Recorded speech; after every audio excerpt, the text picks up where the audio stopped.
WhatsApp everyone, welcome back to the channel. अब हम शुरू करते हैं रूरल डेवलपमेंट। ठीक है, शुरू करते हैं रूरल डेवलपमेंट को। और बहुत छोटा सा ये भी चैप्टर है, ह्यूमन कैपिटल फॉर्मेशन से तो थोड़ा सा बड़ा है, बट छोटा सा ही चैप्टर है। आई थिंक 25 to 30 मिनट्स में हम लोग ये भी कर पाएंगे और फिर हम तीसरे चैप्टर की तरफ चलेंगे अगर आज बन गया तो ठीक है, देखते हैं। इंडियन इकोनॉमिक डेवलपमेंट में टोटल 6 चैप्टर्स आ रहे हैं। कोशिश करूंगा कि 3 चैप्टर्स तो आज हो ही जाए, बाकी जैसा वो ऊपर वाला चाहे। तो चलिए शुरू करते हैं जल्दी से रूरल डेवलपमेंट। और I am not having words right now, let's begin.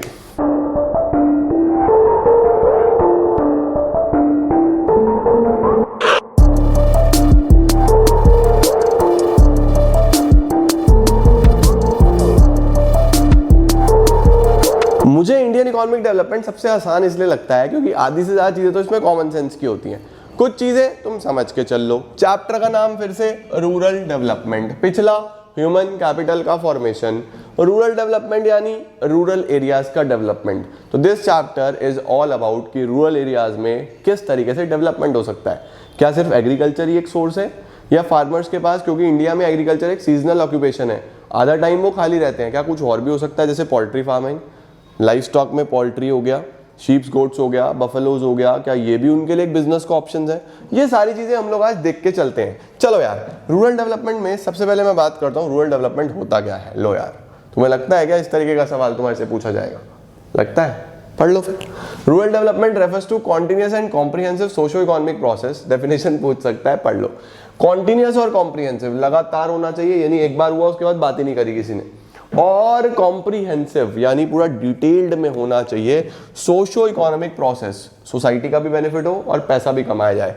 Socio economic process attempting to improve all the aspects of rural life. Rural life जो प्लान है उसका फोकस है कि वो अलग अलग चैलेंजेस, जितने भी चैलेंजेस आ रहे हैं रूरल एरियाज में, उनको दूर करा जा सके। कितने चैलेंजेस हैं हमारे पास? 2 प्रकार के चैलेंजेस होते हैं।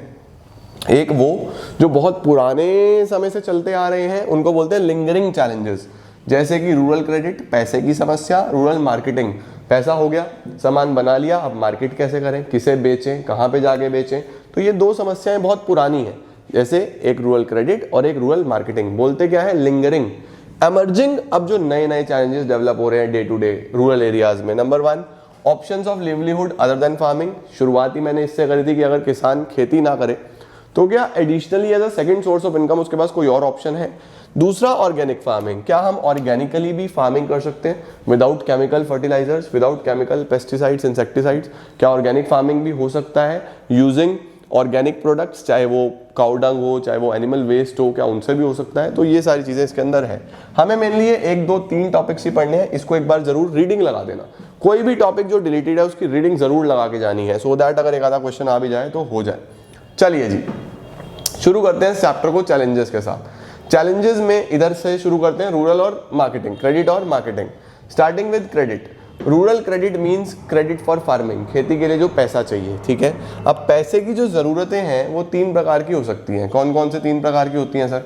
एक होता है शॉर्ट टर्म, एक होता है मीडियम टर्म, एक होता है लॉन्ग टर्म। कौन कौन से होते हैं? Short term, medium term, long term.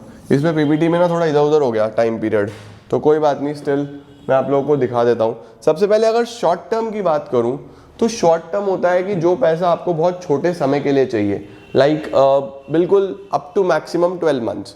2 महीने बाद लौटा दूंगा, 3 महीने बाद लौटा दूंगा, 6 महीने बाद लौटा दूंगा, 12 महीने तक जिस पैसे का यूजेज है उसको कौन सा बोलते हैं हम लोग? Short term. ठीक है, मीडियम टर्म होता है 1 से 5 साल के लिए, यानी कि 2 साल, 3 साल, 1.5 साल, 4 साल, 5 साल, 5 साल तक के जो पैसा चाहिए उसको मीडियम टर्म में डालते हैं। या आपने बीएसटी क्लास 11 में ही पढ़ा होगा, अगर पढ़ा हो, याद हो थोड़ा बहुत। हाँ, तो 6 to 12 मंथ्स के लिए शॉर्ट टर्म, 1 साल से 5 साल के लिए मीडियम टर्म, और 5 से 20 साल जो पैसा लौटाया जाता है कि कितने टाइम में लौटा देंगे? 15 साल में, 10 साल में, लॉन्गर ड्यूरेशन ऑफ टाइम, उसको बोलते हैं लॉन्ग टर्म। अब ये जो क्रेडिट है 5 साल तक वाला या 1 साल तक वाला या 20 साल तक वाला, इसमें लेगा क्या किसान? शॉर्ट टर्म में उसको क्या चाहिए होता है? Raw material, seeds. भाई अब अगर उसको बीज चाहिए तो बीज कोई बहुत बड़े अमाउंट में तो नहीं आएंगे, अगर वो क्रेडिट भी ले रहा है तो भी वो चुका देगा विद इन 1 ईयर, है ना। तो इसमें क्या लेता है वो? इनपुट्स, जैसा रॉ मटेरियल, जैसा सीड्स, जैसा कोई भी फर्टिलाइजर्स, इंसेक्टिसाइड्स, पेस्टिसाइड्स, ये सारी चीज़ें। मीडियम टर्म की बात करूँ अगर, तो कोई अगर मशीन लेनी है भाई, कोई ट्रैक्टर वैक्टर लेना है, 5 साल में तो उतर जाएगा उसका लोन। कोई कंस्ट्रक्शन कराना है, फेंस वगैरह का, बाउंड्री करानी है अपने पूरे के पूरे एरिया में, फेंसिंग करानी है, उसमें इतना पैसा चाहिए कि 5 साल में वो पे बैक हो जाएगा। लॉन्ग टर्म में अगर ज़मीन ही खरीदनी है, पूरी की पूरी लैंड खरीदनी है, या फिर कोई परमानेंट इंप्रूवमेंट कराना है, लैंड बिल्कुल खत्म हो चुकी है, उसमें कुछ होता ही नहीं है, उसे ठीक कराना है, रिपेयर कराना है, बहुत पैसा लगता है। तो ये इस तरीके से क्रेडिट नीड्स होती हैं, short term, medium term, long term, तीनों आपको पता होनी चाहिए। ठीक है जी, आगे चलते हैं। अब रूरल क्रेडिट के सोर्सेज क्या हैं, ये पैसा मिलता कहाँ से है किसानों को रूरल एरियाज में? देखो 2 सोर्सेज होते हैं, एक होते हैं इंस्टीट्यूशनल, एक होते हैं नॉन इंस्टीट्यूशनल। इंस्टीट्यूशनल कौन सी होती हैं? जो भी फाइनेंशियल इंस्टीट्यूशंस हैं, चाहे वो गवर्नमेंट के हों, चाहे वो फाइनेंशियल एजेंसीज हों। दूसरे होते हैं नॉन इंस्टीट्यूशनल। नॉन इंस्टीट्यूशनल होती हैं जो कि प्राइवेट है, जैसे कि मनी लेंडर्स, जैसे कि जमींदार, जो कि बहुत ज़्यादा एक्सप्लॉइट करते हैं फार्मर्स को। उन्हें पैसा तो दे देते हैं आसानी से विदाउट एनी फॉर्मेलिटी, बट उनसे बहुत high rate of interest charge करते हैं, उनकी सारी फसलें ले लेते हैं। तो देखो किसान बेचारा, उसके पास वो फॉर्मेलिटीज़ तो कर नहीं पाता, उसके पास ना तो प्रॉपर पेपर्स होते, ना वो इतने चक्कर काट सकता बैंकों के, तो वो फंस जाता है फिर प्राइवेट मनी लेंडर्स के पास, नॉन इंस्टीट्यूशनल के पास। इसीलिए इंडिपेंडेंस के टाइम पे लगभग 93% जो क्रेडिट है वो कहाँ से आता था? नॉन इंस्टीट्यूशनल सोर्सेज से आता था। मात्र 7% लोग थे जो इंस्टीट्यूशनल से कर पाते थे। ये समस्याएं हैं हमारे देश में। इंस्टीट्यूशनल कौन कौन से हैं? जैसे कोऑपरेटिव क्रेडिट सोसाइटीज हो गई, लैंड डेवलपमेंट बैंक्स हो गए, लैंड की डेवलपमेंट के लिए ही स्पेसिफिक बैंक्स, याद रखना वर्ड LDBs। कमर्शियल बैंक्स हो गए, कमर्शियल बैंक्स में सबसे बड़ा bank state bank of India, जो एग्रीकल्चर के नाम पे बनाया गया था, SBI। रीजनल रूरल बैंक्स, छोटे छोटे अलग अलग रीजन के बैंक्स, गवर्नमेंट, और इन सबका एपेक्स बॉडी, सबसे बड़ा बॉडी, इन सबको कंट्रोल करने के लिए, रेगुलेट करने के लिए NABARD, national bank for agriculture and rural development, याद रखना ये एपेक्स बॉडी होता है सबसे बड़ा। उसके बाद self help groups. Self help groups कौन से होते हैं हमारे पास? कि बेसिकली 15-20 लोगों ने अपनी खुद की हेल्प के लिए एक बॉडी बना ली, कमिटी सॉर्ट ऑफ बना ली, और जिसको भी पैसा चाहिए प्रोवाइड कर दिया, और फिर उसने धीरे धीरे इंस्टॉलमेंट्स में पे बैक कर दिया। सेल्फ हेल्प ग्रुप्स, इनको माइक्रो यूनिट्स भी बोलते हैं, और माइक्रो फाइनेंस के लिए ये लोग यूज होते हैं। अच्छा, नॉन इंस्टीट्यूशनल जैसे मनी लेंडर्स, रिलेटिव्स आपके, traders, commission agents, rich landlords, ये बहुत high rate of interest charge करते थे, जैसे 10% पर मंथ। बैंक चार्ज कर रहा है 10% पर ईयर, ये चार्ज कर रहे हैं 10% पर मंथ, तो बहुत ज़्यादा हाई रेट ऑफ इंटरेस्ट होता था इनका। अब बात करते हैं एग्रीकल्चर मार्केटिंग के चैलेंजेस। तो this was all about credit. Marketing की अगर बात करूं तो मार्केटिंग में क्या क्या समस्याएं आ रही थी? देखो मार्केटिंग में ना प्रोसेस ही 6 होते हैं, और 6 की 6 चीज़ों में प्रॉब्लम थी, याद रखना। GPGPSS, GPGPSS। एग्रीकल्चरल मार्केटिंग में ये 6 प्रोसेस होते हैं, 6 स्टेप्स होते हैं प्रोसेस में, और 6 की 6 चीज़ों में प्रॉब्लम थी। सबसे पहला G का मतलब होता है गैदरिंग करना प्रोड्यूस को आफ्टर हार्वेस्टिंग। हमने फसल उगा दी, हार्वेस्ट कर दी, यानी कि उसकी कटिंग वटिंग कर दी, अब गैदर करना, इकट्ठा करना। गैदर कहाँ करूँ यार? गैदर कैसे करूँ, किस तरीके से? क्या मेरे पास एक बढ़िया टेक्नोलॉजीज अवेलेबल है?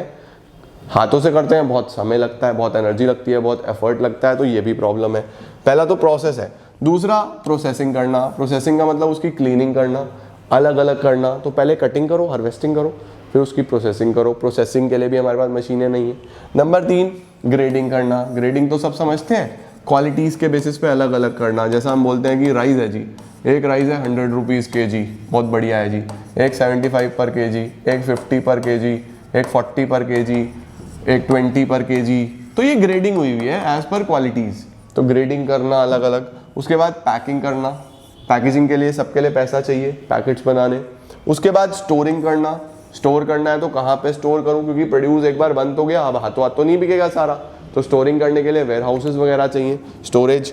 और फिर सेलिंग, फिर बेचना जब हमें बेस्ट प्राइस मिले। बेस्ट प्राइस का कब तक वेट करेंगे, पता नहीं डिमांड सप्लाई क्या है। तो पहले तो ये याद रखो GPGPSS ये पूरा एग्रीकल्चरल मार्केटिंग का प्रोसेस है। फिर इन सब में ही प्रॉब्लम थी। G का मतलब पहले गैदर करना, P का मतलब फिर क्या करोगे, फटाफट से प्रोसेसिंग करोगे, गैदर करो, फिर प्रोसेस करो, साफ सफाई करो, फिर ग्रेडिंग करो। उसके बाद P से क्या होगा, जल्दी जल्दी से बताओ। GP सबसे पहले गैदर करना, प्रोसेस करना, फिर ग्रेडिंग करना, फिर पैकिंग करना, सामान पैक करो। उसके बाद सारा एक साथ तो बिकेगा नहीं, तो स्टोर करो, फिर सेल करो। तो GPGPSS ये हमारे पास टोटल फैक्टर्स होते हैं। इसके बाद और आगे चलूँ तो अब आ रहा है गवर्नमेंट ने क्या स्टेप्स लिए, क्या इनिशिएटिव्स लिए इस मार्केटिंग सिस्टम को इम्प्रूव करने के लिए। सरकार ने क्या योगदान दिया, सरकार ने क्या करा कि जिससे ये मार्केटिंग सिस्टम इम्प्रूव हो पाए। तो सबसे पहला स्टेप जो गवर्नमेंट ने लिया वो ये है कि रेगुलेटेड मार्केट्स बनाई। रेगुलेटेड मार्केट्स का मतलब मार्केट्स का डेवलपमेंट पे ध्यान दिया। मार्केट का डेवलपमेंट पे ध्यान देने का मतलब रेगुलेटेड मीन्स रूल्स बनाए, मार्केट में रेगुलेशंस बनाए कि सामान कहाँ पे बिकेगा। मंडीज डेवलप करी सब जगह पे कि किस तरीके से फार्मर आके अपना सामान इकट्ठा कर सकता है और सेल कर सकता है। तो मार्केट में रूल्स रेगुलेशंस डेवलप हुए। एमएसपी पॉलिसी आया, बहुत बड़ा कंट्रीब्यूशन एमएसपी पॉलिसी का, फार्मर्स को बहुत बड़ा सपोर्ट कि कम से कम आपको इतना प्राइस तो मिल ही जाएगा। सपोज मैं फार्मर हूँ, मैंने वीट का प्रोडक्शन करा तो गवर्नमेंट मुझे एक एमएसपी देता है, क्योंकि गवर्नमेंट को भी तो अपनी राशन शॉप्स पे देने के लिए सब्सिडाइज्ड रेट पे चाहिए या नहीं चाहिए राशन, तो किससे लेगा, किसानों से लेगा। अब गवर्नमेंट बोलता है कि सपोज हम आपको 25 रुपीज़ पर केजी देंगे वीट का, कि आपका जो फसल है उसका वैल्यू 25 रुपये पर केजी हमने लगा दिया। अब अगर इससे ज़्यादा का बिकता है आपके पास मार्केट में, आप मार्केट में 26, 27, 28, 30 सेल कर सकते हो, कर लो। लेकिन अगर मार्केट में इससे कम प्राइस मिल रहा है 24, 22, 21, तो हमें दे देना, हम कितने में ले लेंगे, 25 में। तो गवर्नमेंट ने इसका मिनिमम प्राइस लगा दिया, मिनिमम सपोर्ट प्राइस दे दिया, this will be the minimum price. इसको एमएसपी बोलते हैं, बहुत फेमस पॉलिसी है। कोऑपरेटिव मार्केटिंग सोसाइटीज बनाई। कोऑपरेटिव सोसाइटीज आपने 11th में भी पढ़ी होंगी कि जिसके अंदर फार्मर्स होंगे, मेंबर्स ही फार्मर्स होंगे और उन सबकी हेल्प करी जाएगी अलग अलग तरीके से, ठीक है। उसके बाद डिससेमिनेशन ऑफ इंफॉर्मेशन, ये डिस्क्रिमिनेशन नहीं है, डिससेमिनेशन। डिससेमिनेशन होता है अवेयरनेस को स्प्रेड करना, स्प्रेड करना बेसिकली इंफॉर्मेशन, किसानों को बताना कि ये नई टेक्नोलॉजी है, ये नए प्रकार के सीड्स आ रहे हैं मार्केट में, ये नए मेथड्स हैं फार्मिंग के। तो इंफॉर्मेशन स्प्रेड करना, अवेयरनेस स्प्रेड करना, सो दैट फार्मिंग आगे बढ़ सके। उसके बाद वेयर हाउसिंग फैसिलिटीज प्रोवाइड करी, गवर्नमेंट वेयर हाउसेस बने जिसमें बहुत कम रेंट्स पे आप अपना सामान स्टोर कर सकते हो। आप अगर फार्मर और आपके पास स्टोरेज फैसिलिटी नहीं है तो आप यहाँ पे स्टोर कर सकते हो। उसके बाद सब्सिडाइज्ड ट्रांसपोर्ट, ट्रेन्स में ट्रांसपोर्टेशन के लिए सब्सिडीज दी गई।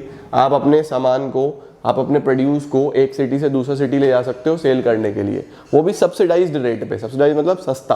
गवर्नमेंट ने ट्रांसपोर्टेशन फैसिलिटीज भी प्रोवाइड करी। तो ये सारी बेनिफिट्स गवर्नमेंट ने दिए सो दैट इंप्रूव हो सके मार्केटिंग सिस्टम हमारा ओवरऑल और फार्मर्स को फायदा मिल सके। इसके बाद क्या आता है जी, अब चलते हैं एमर्जिंग चैलेंजेस पे। तो हमने अभी सबसे पहले लिंगरिंग चैलेंजेस पढ़े।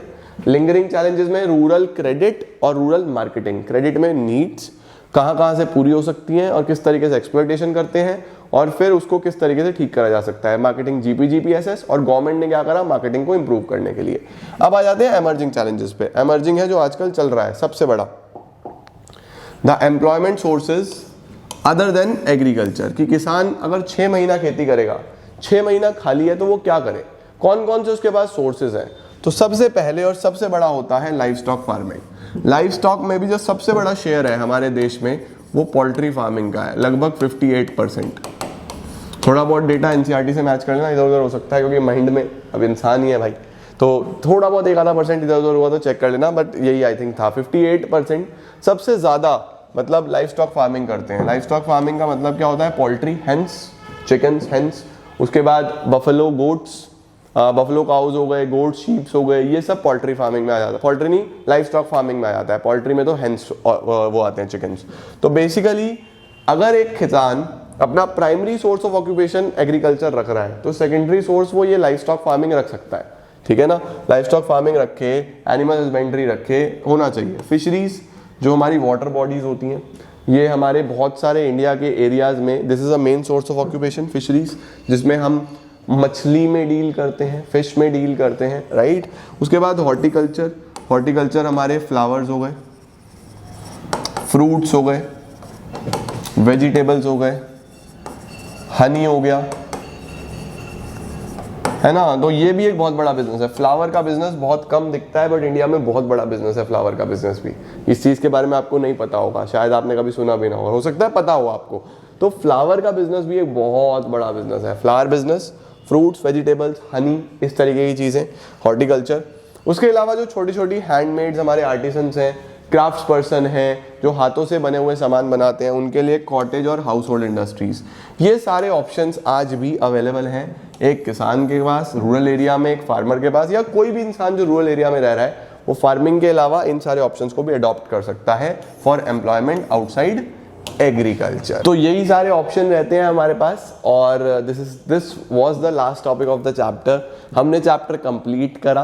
रूरल डेवलपमेंट एक बहुत छोटा सा चैप्टर था। आई थिंक आप लोगों का पूरा क्विक रिवीजन आपको मिल गया और आपको आइडिया मिल गया कि इसमें क्या है। सिर्फ एक रीडिंग लगाओ, आपके पास जो भी किताब है और सारी चीजें इसमें से प्रिपेयर हो जाएंगी। बट रीडिंग मस्ट है, स्पेसिफिकली एनसीईआरटी। बार बार बोल रहा हूँ, पहले चैप्टर में ही बोला था, इसमें ही बोल रहा हूँ, एनसीईआरटी रीडिंग जरूर करना, तभी अच्छे मार्क्स ला पाओगे। तो this is it guys, hopefully you enjoyed the class और चैप्टर हमारा डन है। मिलता हूं मैं आपको नेक्स्ट चैप्टर के साथ बहुत जल्दी, with in 1 or 2 hours. Thank you so much.